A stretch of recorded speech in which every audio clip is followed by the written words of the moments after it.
Méditation de la communauté des disciples du Christ vivant en ce jeudi de la 6e semaine du temps ordinaire, année liturgique C. Évangile de Jésus-Christ selon saint Marc, au chapitre 8, les versets 27 à 33. En ce temps-là, Jésus s'en alla, ainsi que ses disciples, vers les villages situés aux environs de Césarée de Philippe. Chemin faisant, il interrogeait ses disciples. Au dire des gens, qui suis-je? Ils lui répondirent, Jean le Baptiste, pour d'autres, Élie, pour d'autres, un des prophètes. Et lui les interrogeait. Et vous, que dites-vous? Pour vous, qui suis-je? Pierre, prenant la parole, lui dit, tu es le Christ. Alors il leur défendit vivement de parler de lui à personne. Il commença à leur enseigner qu'il fallait que le Fils de l'homme souffre beaucoup, qu'il soit rejeté par les anciens, les grands prêtres et les scribes, qu'il soit tué, et que 3 jours après, il ressuscite. Jésus disait cette parole ouvertement.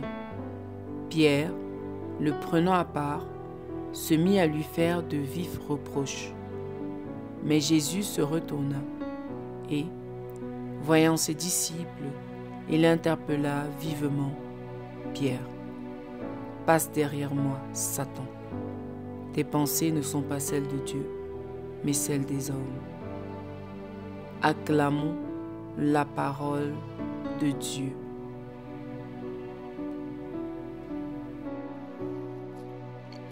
Méditation. Le Christ interroge la foi de ses apôtres. Pierre, en leur nom, professe fermement: Tu es le Christ. Cette parole n'est pas une simple réponse à la question du Seigneur, mais l'expression de la foi profonde qui jaillit du cœur. Les apôtres professent leur appartenance totale au Christ, qui est l'unique Messie, le Fils unique de Dieu.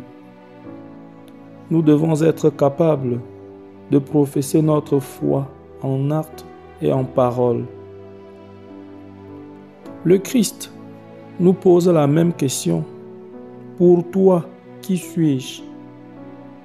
Nous ne pouvons pas nous cacher derrière ce que les autres disent à la télé, à l'école, en paroisse. Le Christ veut ma réponse personnelle. Cette réponse doit se manifester dans ma façon de vivre, car la vraie profession de foi est en acte et pas seulement en parole. Notre foi est bien sûr celle de l'Église que nous professons dans le credo. Nous devons en tout temps honorer Dieu notre Père par la qualité de notre vie. L'amour du Christ nous presse. Comme le dit saint Augustin, il nous faut espérer dans le Seigneur et à notre foi véridique joindre des actes bons.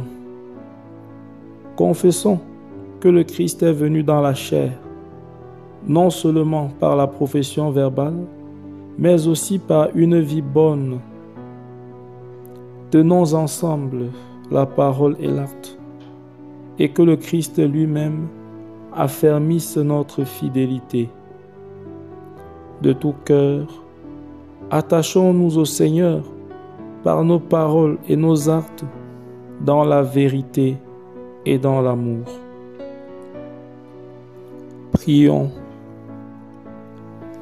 Dieu notre Père, tu veux que nous mettions notre foi et notre espérance dans ton saint nom. Donne-nous de nous déclarer chrétiens sans peur dans ce monde et de l'être vraiment. Que par nos actes, nos attitudes et nos paroles, nous manifestions à tous les hommes l'amour du Christ en qui nous croyons de tout notre cœur, lui qui règne pour les siècles des siècles. Amen. Intercession. Seigneur, nous te prions pour nos frères et sœurs qui considèrent la vie de foi comme une absurdité.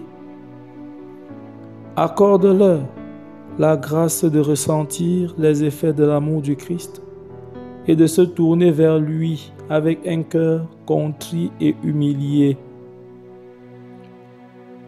À ceux qui se déclarent chrétiens, accorde l'abondance de ta grâce, afin qu'ils puissent tenir en ce monde leur devoir de louange et de service pour faire connaître l'amour du Christ aux hommes de notre temps. Exercice spirituel. Arrêtons-nous un instant pour méditer sur notre attitude au quotidien. Quelle est la qualité de notre foi dans le Seigneur? Avons-nous le courage de professer notre foi devant les persécutions ou quand nous risquons de perdre quelque intérêt? Portons-nous encore des insignes de notre foi tels que la croix et les médaillons qui montrent clairement notre appartenance au Seigneur? Les attitudes et les actes que nous adoptons au quotidien sont-ils conformes à notre foi ou à l'esprit du monde?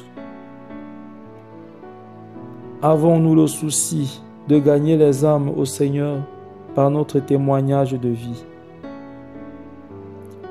Engageons-nous à professer sans ambiguïté notre foi en Christ et à vivre véritablement comme chrétiens.